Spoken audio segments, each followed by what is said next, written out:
So the January transfer window has just ended, and today we're just going to do a recap of all the transfers that have happened this month. Hello and welcome to the Sideline podcast. Hi, lads. No. Obviously today, yesterday was the deadline day, and so the first one we're going to go over is, I'm not sure if you've heard, but on the 4th of January, William Saliba, he went on loan to Nice from Arsenal. So if you don't know who this guy is, he's kind of he's a young French centre back and struggling to get into the team for Arsenal. And at the moment, since Fofana is doing so well for Leicester, he's kind of been, cast away. But obviously, he has a lot of potential. But he has recently come out and said that the lack of game time is not doing him any good at all. And there was some transfer rumours with him, and he basically batted them down because of how big the transfer value was. But anyway, Jason Malumboy went from Brighton to Preston on loan.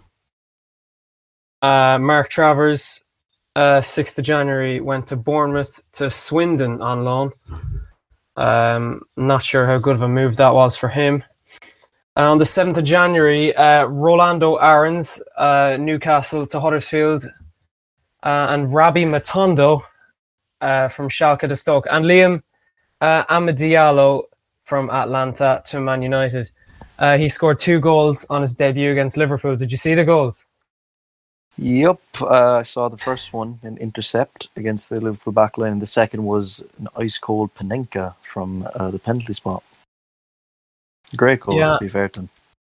He looked really confident, and we'll talk more about him, obviously, joining the club at another time.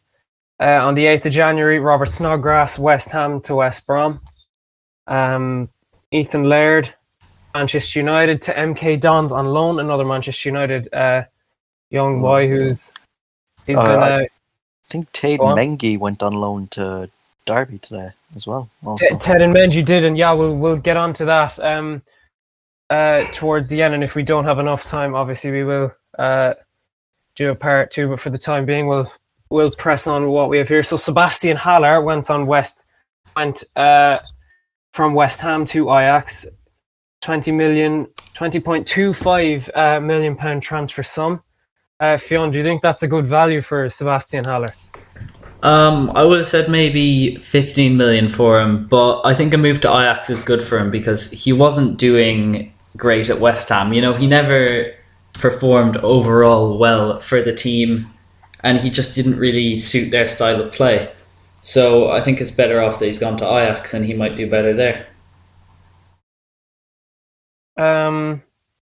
I take your point there. The 9th of January, Charlie Austin went from West Brom to QPR on loan. Nothing on the 10th, the 11th, or the 12th. On the 13th of January, Timothy Fosu-Mensah went from Manchester United to Bayern Leverkusen. Islam Slimani went from Leicester to Lyon on a free. Jordan Flores went from Dundalk to Hull. I just decided I'd add him in there because he is a promising young Irish talent from Dundalk. I just thought I'd include that there. Moussa Dembele, which is a pretty big move, considering Lyon to Atletico Madrid on a loan. Liam, what do you think of that move for him? Yeah, I remember seeing that the other week. I don't know how necessary that was with the fact that Atletico already have Joao Felix and Suarez. I mean, I can understand it a small bit from Diego Costa's contract being mutually terminated, but I think it's an okay signing. I think it's obviously better for Atletico than it is for Lyon. But at the same time, I don't really see Dembele getting a lot of game time between now and the end of the season. I guess he was mostly signed as, backup just because, like I said, Costa's left the club now. So, like I said, he probably won't get that many chances. But, I mean, he will get some, especially with the fact that Atletico have a higher lead at the top of the table at the moment. They'll feel, I guess, a bit safer to play a couple of new players. So he will get chances, but I guess it's a good opportunity for him to get, I guess, a taste of football outside of France. Because for, I guess, quite a while I know that he's played for Lyon, and it's good for him to get an opportunity outside of France. But I wouldn't say it's a breakthrough signing. I guess it's I call it quite a mid signing, really.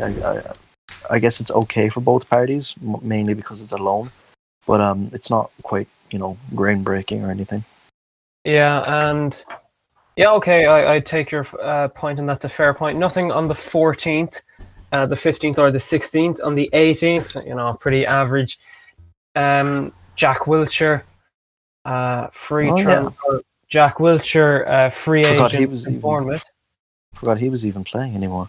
I know, yeah, that he's been really thrown to the wayside, I suppose, in his career. As he started off as such a promising talent. Anyway, Fionn, Danny Drinkwater from Chelsea to Kasimpasa.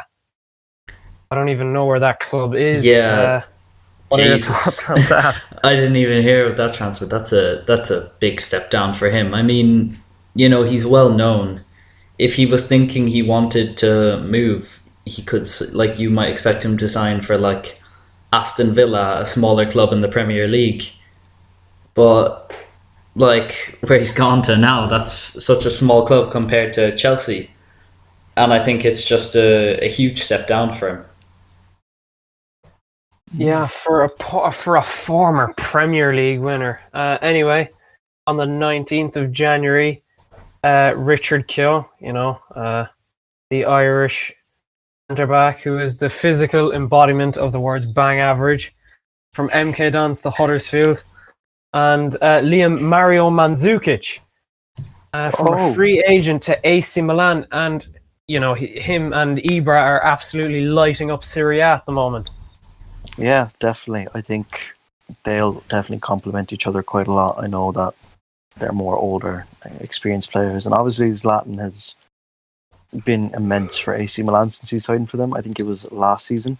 He's been an absolute turnaround signing for them. I think they finished outside.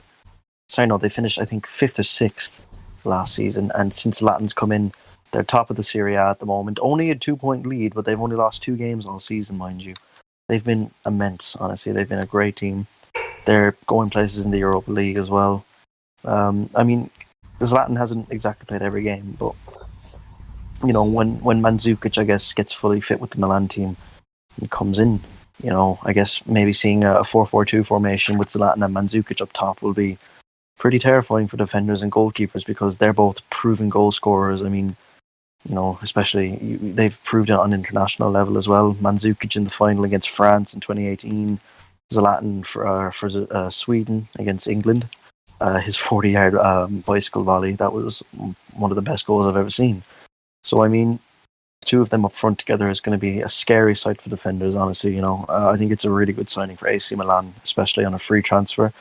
I think there's no risk in that, honestly. You're signing an experienced older striker to pair with one of your already experienced strikers, and they're both proven goal scorers. I think I'd give it an 8 or 9 out of 10 signing. Honestly, I think it's a no risk signing, and I think it's great for not just I guess the strength it brings to the team, but also the depth. Even if they're not playing together, they can switch, etc.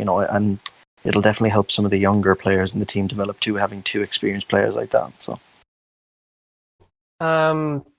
unfortunately, today that is all we have time for. Join us again on this channel for the part 2 of the transfer talk. Thanks, lads. Thanks. Bye.